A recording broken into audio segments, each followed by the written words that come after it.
ஆரம்பத்துல ஒரு சின்ன பையன் சுத்தியும் பனி நேரத்துல ஒரு காட்டுக்குள்ள தொலைஞ்சு போயிடறான். என்ன பண்றது, எந்த பக்கம் போறதுன்னு கூட தெரியாம குழப்பத்தோட நின்றுட்டு இருக்கும் போதுதான் ஒரு மோல் அங்க வருது. அதாவது தமிழ்ல சொல்லணும்னா ஒரு எலி.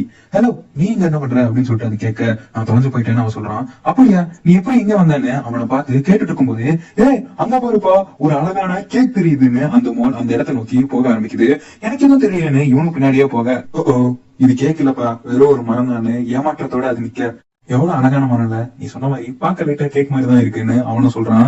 சரி அதை விடு, உன் கதைக்கு வருவோம். நீ தொலைஞ்சு போயிட்ட அதானு அது கேட்க அவனும் ஆமான்னு சொல்றான். ஒரு வயசான மோல் என்கிட்ட ஒரு விஷயம் சொல்லுச்சு. நீ எப்பவாச்சும் தொலைஞ்சு போயிட்டேன்னா நதியை பின்தொடர்ந்து போனாலே போதும், அதுவே உன்னோட வீட்டுக்கு அழைச்சிட்டு போயிருவோம். ஆனா எனக்கு எந்த நதியும் தெரியலன்னு அவன் சொல்ல, அப்ப பேசாம அங்க இருக்க கிளை மேல ஏறி பாரு, ஏதாவது தெரிஞ்சாலும் தெரியலான்னு அந்த மோல் சொல்லுது. அதையும் அந்த கிளை மேல உட்கார வச்சுட்டு அவனும் அது மேல ஏறி பாக்குறான். ஆனா அவங்களுக்கு எந்த ஒரு நதியும் தெரியல. அப்ப அந்த மோல், நீ பெரிய ஆனதுக்கு அப்புறம் என்ன ஆகணும்னு ஆசைப்படுறேன்னு கேட்க, நான் ஒரு கைண்டான பர்சன் ஆகணும்னு நினைக்கிறேன்னு அவன் சொல்றான். உண்மைதான், கருணையை விட மிகப்பெரிய விஷயம் இங்க எதுவுமே இல்லைன்னு அந்த மோலும் சொல்லுது. அப்படியே அவங்க ரெண்டு பேரும் அவங்களை சுத்தி இருக்க விஷயங்களை பார்த்து ரசிக்க ஆரம்பிக்கிறாங்க.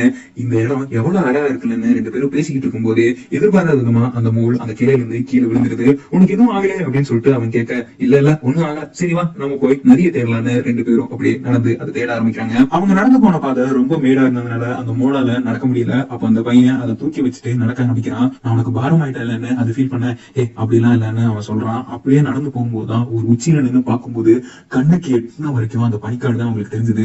பார்க்க ரொம்ப பெருசா இருக்கேன்னு பயப்படாத, எதா இருந்தாலும் பாத்துக்கலான்னு அந்த மோல் சொல்ல, அங்க பாரு ஒரு நதி தெரியுதுன்னு அதை நோக்கி அவன் ஓட ஆரம்பிக்கிறான்.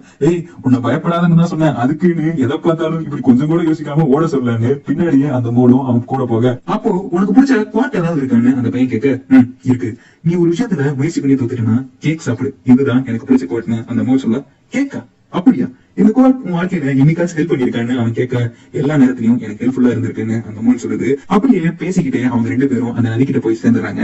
ஆமா, அந்த வயசான மோல் நதியோட எந்த பக்கத்தை ஃபாலோ பண்ணணும்னு சொல்லுச்சான்னு அவன் கேட்க, அதை நான் கேட்க மறந்துட்டேன்னு அந்த மோல் சொல்லுது.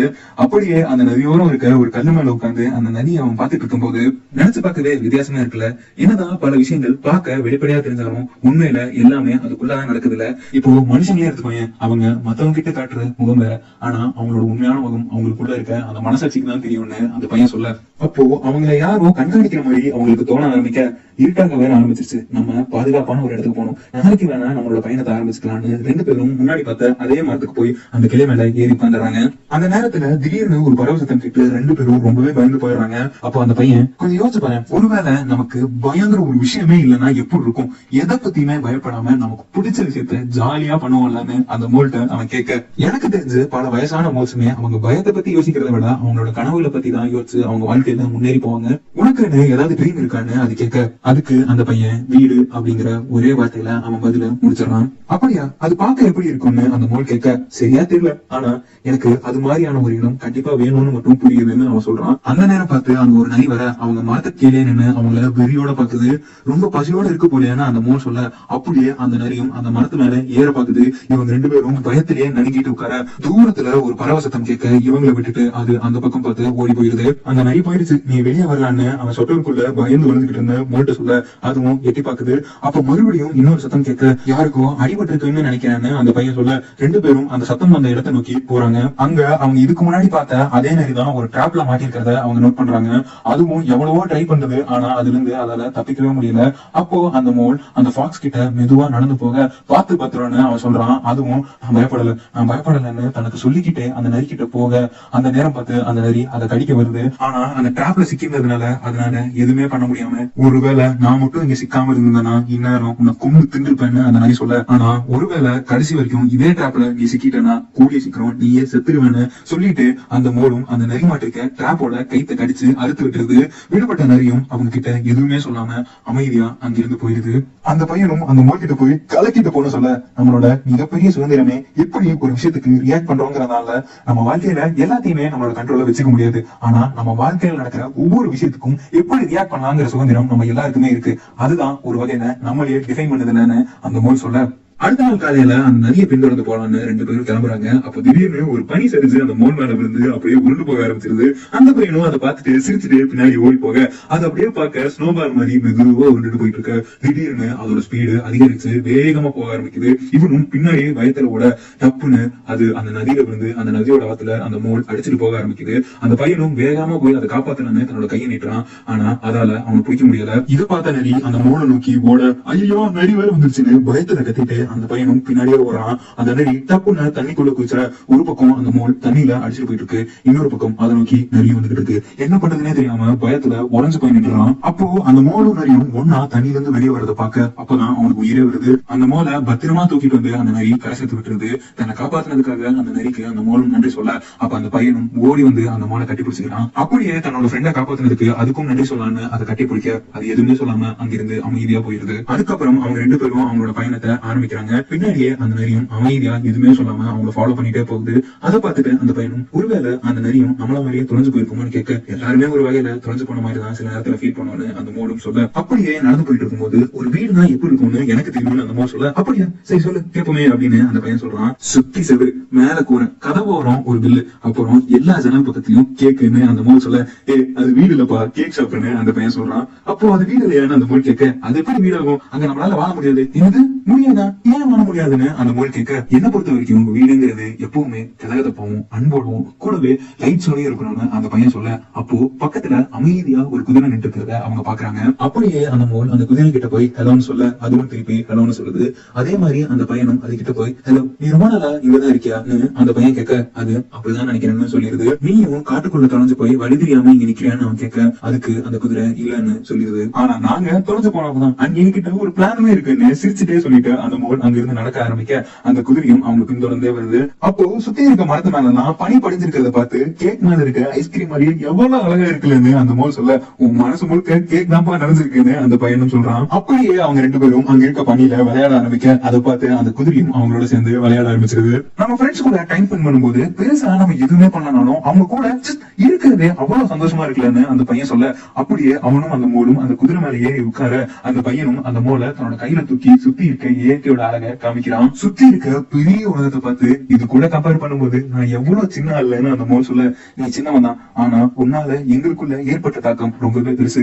வாழ்க்கையில சின்ன சின்ன விஷயங்களுக்குள்ள மத்தவங்க மனசுக்குள்ள மிகப்பெரிய தாக்கத்தை உருவாக்கும்னு அந்த பையன் சொல்ல ஓகே அடுத்து நம்ம என்ன பண்ண போறோம்னு அந்த குதிரை கேட்க நாங்க நதியை பின்தொடர்ந்து போய் எங்க வீட்டை கண்டுபிடிக்க போறோம்னு அந்த மோல் சொல்றது. அப்படியா அது இங்கிருந்து எவ்வளவு தூரம்னு அந்த குதிரை கேட்க எங்களுக்கு சரியா தெரியலன்னு அது சொல்லிடுது. சரி வாங்க பாத்துக்கலாம்னு அங்கிருந்து நகர ஆரம்பிக்கிறாங்க. இங்க நடக்கிற எல்லாத்தையுமே அமைதியா அந்த நரியும் பார்த்துட்டு அவங்க பின்னாடியே போயிட்டு இருக்குது. உன்னால எவ்வளவு வேகமா ஓட முடியும்னு அந்த பையன் கேட்க பேசிக்கலி நான் ஒன்னும் பெரிய அத்லெட்லாம் கிடையாது ஆனா ஒரு தடவை ஒரு டிஜி காம்படிஷன்ல நார்மல் ஃபர்ஸ்ட் பிரைஸ் வாங்க தெரியுமான்னு அந்த மோல் சொல்ல சாரிப்பா நான் உன்ன கேட்கல அந்த குதிரை எல்லாம் கேட்டேன்னு அவன் சொல்ல வேகம் தானே தெரியணும் அதை நான் ஓடியே காமிச்சிடுறேன்னு அது வேகமா ஓட ஆரம்பிச்சிருது. செகண்ட் வேகம் அதிகமாயிட்டே போயிட்டு இருக்க. பின்னாடியே நிறைய வேகமா ஓடி வருது. அவங்க எல்லாரும் ஜாலியா சிரிச்சுட்டு அதை என்ஜாய் பண்ணிட்டே போயிட்டு இருக்க. அப்போ திடீர்னு தவறி கீழே விழுந்துறான் அந்த குட்டி பையன். அந்த குதிரையும் டக்குன்னு திரும்பி போய் அவனை தூக்கிட்டு வந்துருது. நல்ல வேலையா அவனுக்கு பெருசா எந்த அடியும் படல. என்ன மன்னிச்சிருங்க நான் ஒழுங்கா புடிச்சு உட்காராதனாலதான் கீழே வந்துட்டேன். என்னால இப்போ உங்க சந்தோஷம் கெட்டு போயிடுச்சுன்னு அந்த பையன் ஃபீல் பண்ண இதெல்லாம் ஒரு ஆக்சிடென்ட் தான் விட்டுத்தலன்னு அவங்க சொல்றாங்க. இருந்தாலும் அவன் மனசு கேட்காம அழுக ஆரம்பிச்சிடறான்.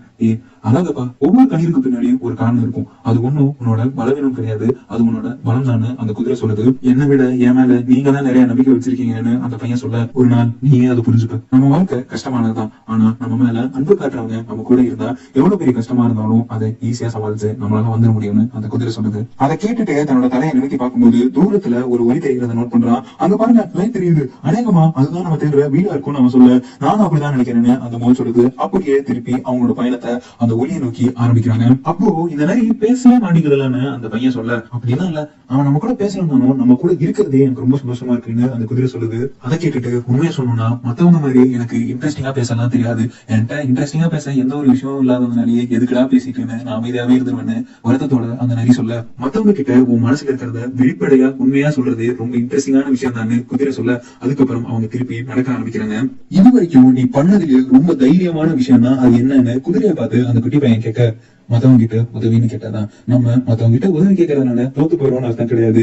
சில நேரங்கள்ல அந்த உதவி கேட்கறதே நம்ம தோத்து போயிடக்கூடாதுங்கிறதுக்காக தான் அந்த குதிரை சொல்லுது. கொஞ்ச நேரம் கழிச்சு உங்க எல்லார்கிட்டயும் எனக்கு உங்களை ரொம்ப பிடிக்கும்னு சொல்லணும்னு எனக்கு தோணும்னு அந்த மோல் சொல்ல, அப்படியான்னு அந்த பையன் கேட்கிறான். ஆமா, அப்படி சொல்ல கூச்சப்பட்டுட்டுதான் இப்போ இந்த நேரம் நம்ம எல்லாரும் ஒன்னா இருக்கிறதே எனக்கு அவ்வளவு சந்தோஷமா இருக்குன்னு நான் சொல்லிடுவேன்னு அந்த மோல் சொல்லுது. அதுக்கு அந்த குட்டி பையனும் என்னதுக்கும் இப்ப உங்க கூட இருக்கிறது ரொம்ப சந்தோஷமா இருக்குன்னு சொல்ல, திடீர்னு ஒரு இடி சத்தம் கேக்குது. மேகெல்லாம் நல்லா கருக்கள் கட்ட ஆரம்பிக்க அவங்க எல்லாரும் ஒரு பாதுகாப்பான இடத்துக்கு போகணும்னு சொல்லி பக்கத்துல இருந்து ஒரு வறண்ட காட்டுக்குள்ள போறாங்க.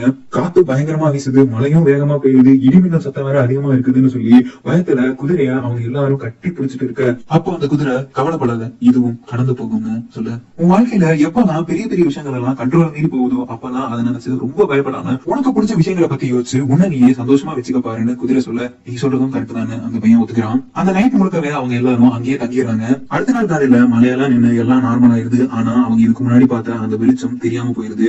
எனக்கு என்னமோ நம்ம வலிமாயி போயிட்டோம், இன்னும் எவ்வளவு தூரம் போகணும்னு கூட தெரியலையேன்னு அந்த குட்டி பையன் ஃபீல் பண்ண ஆரம்பிக்க, நீ கவலைப்படுறது புரியுது, ஆனா எவ்வளவு தூரம் நீ கடந்து வந்திருக்கான்னு யோசிச்சு பாருன்னு அந்த குதிரை சொல்ல, நீ சொல்ற மாதிரி எல்லாம் என்னால பாசிட்டிவா யோசிக்க முடியல, போற போக்கு பார்த்தா கடைசி வரைக்கும் என் வீட்டை கண்டுபிடிக்காமே போயிடணும்னு பயமா இருக்குன்னு அவன் சொல்றான். நீங்க பாரு, சில நேரங்கள்ல உன் மனசு உன்னையே ஏமாத்த நினைக்கும், உன்னால முடியாது, நீ எதுவுமே லாய்க்கலன்னு யோசிக்க வைக்கும். ஆனா அது உண்மை இல்ல, உன்னாலையும் எல்லாம் முடியும், நீயும் முக்கியமான ஒரு ஆள் தான், உன்னையும் நிறைய பேருக்கு பிடிக்கும், உனக்குன்னு ஒரு தனித்துவம் இருக்கு, அது இந்த உலகத்துல வேற யாருக்கிட்டையும் கிடையாது, கவலைப்படாத, பாத்துக்கலான்னு அந்த நரி சொல்ல, அதை கேட்டு அவனும் அதை கட்டி பிடிச்சுக்கிறான். அப்போ அந்த குதிரை ஒரு மாதிரி சோகமாகி ஓரமா போய் படுத்துக்க, என்னாச்சுன்னு அந்த பையன் கேட்கிறான். உங்ககிட்ட இருந்து நான் ஒரு விஷயத்த மறைச்சிட்டேன்னு அது சொல்ல, என்ன விஷயம்னு அவன் கேட்க, என்னால பறக்க முடியும். என்னது, பறக்க முடியுமா? ஆமா, ஆனா இந்த ஒரு விஷயத்தினாலேயே மத்த குதிரைகள்லாம் என் மேல பொறாமப்பட்டு என்னை வெறுத்து ஒதுக்க ஆரம்பிச்சிட்டாங்க, அப்ப இருந்து நான் பறக்கிறதே விட்டுட்டேன்னு அந்த குதிரை சொல்ல, கவலைப்படாத, நீ எப்படி இருந்தாலும் உன்னை எங்க எல்லாருக்கும் ரொம்ப பிடிக்கும், அது உன்னால பறக்க முடிஞ்சாலும் சரி பறக்க முடியலனாலும் சரின்னு அந்த பையன் சொல்ல, அதை கேட்டு அந்த குதிரை தன்னோட ரெக்கையை திருப்பி விரிக்க ஆரம்பிக்குது.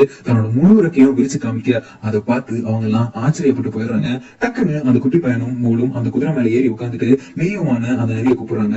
ஆனா அது தயக்கத்தோட, இல்ல நான் பரவாயில்ல, நான் இங்கேயே இருக்கேன், நீங்க போங்கன்னு சொல்ல, ப்ளீஸ் நீயும் வந்தா நல்லா இருக்குமேன்னு அந்த பையன் கெஞ்சுறான். அதை கேட்டு அதுவும் அவங்க கூட ஜாயின் பண்ணிக்குது. அப்படியே அந்த குதிரை தன்னோட ரெக்கையை விரிச்சு வானத்துல பறக்க ஆரம்பிக்க, அதை அவங்க எல்லாம் ஆச்சரியத்தோட பாக்குறாங்க.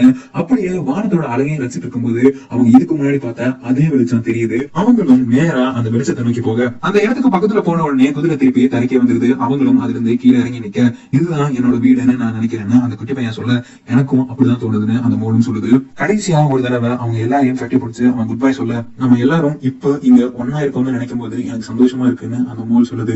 எனக்கும் உங்களோட இப்போ இங்க இருக்கிறது சந்தோஷமா இருக்குன்னு அவனும் சொல்றான். உங்க எல்லாரையும் நான் ரொம்பவே மிஸ் பண்ணுவேன், குட் பைன்னு சொல்லிட்டு அந்த பையன் அந்த ஊரை நோக்கி நடந்து போக, சில அடிகள் எடுத்து வச்சதுக்கு அப்புறம் யோசிச்சு பார்க்கும் போதுதான் அவனுக்கே புரியுது, வீடுங்கிறது வெறும் தங்குறதுக்கான இடம் மட்டும் கிடையாது, அங்க நம்ம யார் கூட தங்குறோங்கிறதும் ஒரு முக்கியமான விஷயம். இவங்க தான் என்னோட உண்மையான குடும்பம், நான் இவங்க கூட தான் இருக்க போறேன்னு சொல்லிட்டு திருப்பி அவங்க கிட்டே அவன் வந்து சேர்ந்துடுறான். அவங்களும் திருப்பி அவன் வந்து நினைச்சு ரொம்பவே சந்தோஷப்படுறாங்க. அதுக்கப்புறம் அவங்க எல்லாரும் ஒன்னா உட்காந்து வானத்தோட அழகை ரசிச்சுட்டு இருக்க, உங்க எல்லாருக்கும் இப்ப என்ன பத்தி எல்லா விஷயமும் தெரியும்ல, ஆனா இருந்தாலும் என் மேல நீங்க அன்பு காட்டுவீங்க தானேன்னு அந்த பையன் கேட்க, கண்டிப்பா, மத்த எல்லாத்தையும் விட உன்னதான் எங்களுக்கு ரொம்ப பிடிக்கும்னு அவங்க சொல்ல, அப்போ அதுக்காக தான் நம்ம எல்லாம் இங்க ஒன்னா கூட இருக்கோம்லன்னு அவன் கேட்க, ஆமா கேக் சாப்பிடதானு அந்த மோல் சொல்ல, இல்ல இல்லப்பா, ஒருத்தர் இன்னொருத்தர் மேல அன்பு காட்டுக்கு தான் நம்ம இங்க எல்லாரும் ஒன்னா இந்த உலகத்துல இருக்கோம்னு அவன் சொல்றான். இதோட இந்த படமும் முடியுது.